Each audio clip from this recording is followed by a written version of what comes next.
In this short video tutorial, you are going to learn how to change the cell border color in Microsoft Excel. It is very easy. To change the border color, select the area, then click on the right button of your mouse and go to Format Cells. Go to Borders and here you will find various styles. You can choose any style from here. Let me select this one. Then change the color from here. I need to select this color. Then click on the outline, then the outline color will be changed. If you click on the inside color will be changed. Then click on OK.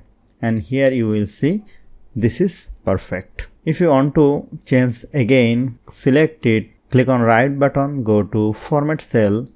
If you want to make it more bigger like this, select this one and you can change the color from here. Click on outside and inside and click on OK and you will see the border color has been changed. So hope you found this video helpful. If you like this video, please share this video with your friends and family and don't forget to subscribe. Thank you.